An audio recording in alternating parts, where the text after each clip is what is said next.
Sahana vavatu, sahanao bhunaktu. Namasté, bonjour, je m'appelle Philippe. J'ai créé ce podcast pour partager avec vous certaines pépites de la philosophie et de la pratique du yoga, mais aussi parce que je souhaite tordre le cou à certains préjugés. Alors si vous souhaitez en savoir plus, si vous souhaitez avoir une information plus traditionnelle, mais néanmoins parfois décalée, je vous invite à écouter ce podcast et à le partager. Namasté. Sans transition, le yoga et le burn-out, partie 2. Je vous ai présenté dans un précédent podcast les étapes par lesquelles passent le stress et la fatigue avant d'arriver à l'étape ultime du burn-out. Nous avions vu que c'était le résultat progressif d'un processus d'accumulation de fatigue et de stress qui, avec le temps, créait un burn-out. Mais nous n'avons pas encore vu la nature du burn-out sur notre système humain, ni quelles sont les interactions entre notre corps, notre personnalité et le burn-out. En effet, nous avons tous une constitution unique et spécifique, avec des qualités propres à chacun. Pourquoi je vous dis cela ? Parce que nous ne sommes pas tous égaux face au burn-out. Pourquoi ?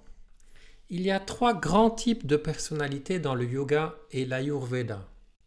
Dans les faits, les choses vont être beaucoup plus nuancées que ce que je vais vous présenter, mais par souci pédagogique, je vais vous présenter les choses de cette manière.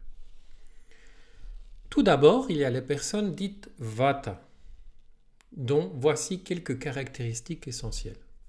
Elles aiment bouger, elles n'aiment pas rester statiques derrière un bureau, elles aiment le changement. Elles n'aiment pas garder trop longtemps des informations, elles ont besoin de beaucoup de pauses et de souvent de repos, et elles perdent rapidement leur énergie.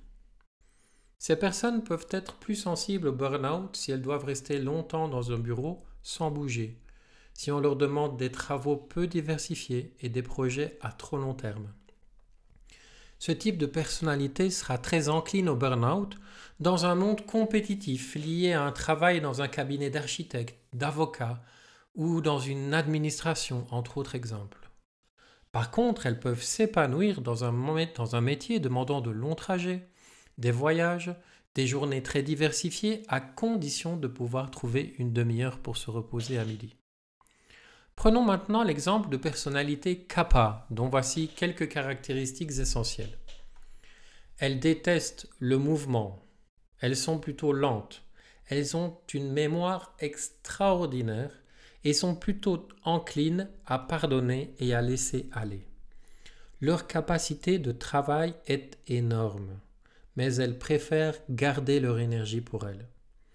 Ce type de personnalité sera particulièrement encline au burn-out dans un environnement changeant, très informatisé, très froid, dans lequel il faut être très réactif.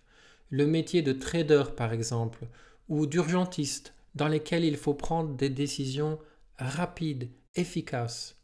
Ces métiers seront particulièrement difficiles pour elles. Par contre, elles excelleront dans des métiers de soins et d'accueil, comme réceptionniste, infirmier, kinésithérapeute.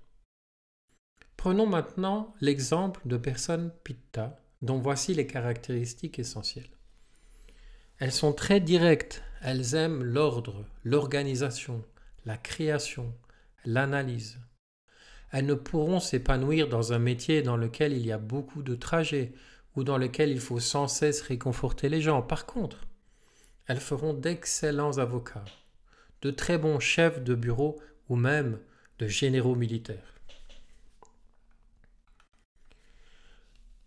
Le burn-out est donc la rencontre entre une personnalité et un travail, ou entre une personnalité et un environnement de travail, ces deux-ci n'étant pas compatibles.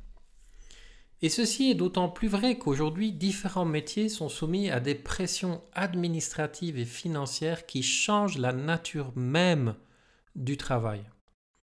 Par exemple, les infirmières ne peuvent plus prendre soin des malades, elles deviennent des gestionnaires de malades.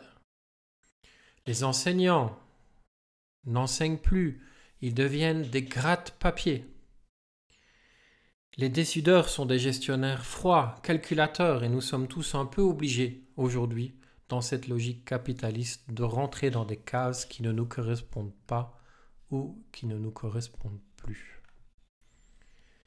Et c'est bien là une des problématiques du burn-out, le fait de se forcer à rester dans des situations toxiques, à respecter des échéances illégitimes, à prendre plus de responsabilités que nous savons emporter. Tout ceci affaiblit notre corps jusqu'à l'épuisement.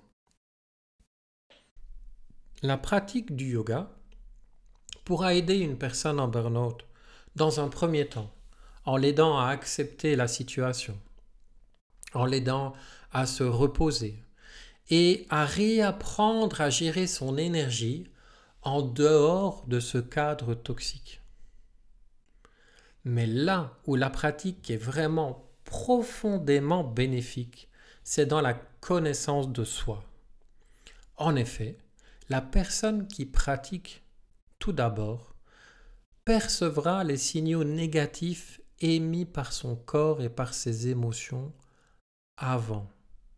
Elle pourra donc anticiper et prendre la décision d'arrêter ou de modifier des choses dans sa vie avant que le chaos ne prenne le dessus. Mais aussi, surtout, elle apprendra petit à petit à s'observer et à se connaître pour pouvoir poser des meilleurs choix, des choix qui sont plus en lien avec sa propre authenticité. Le yoga est un extraordinaire chemin vers l'authenticité. Si vous souffrez d'un burn-out, n'hésitez pas à vous adresser à un professeur de yoga expérimenté et qui connaît le sujet, mais ne négligez pas également à côté une aide psychothérapeutique avec un thérapeute qualifié.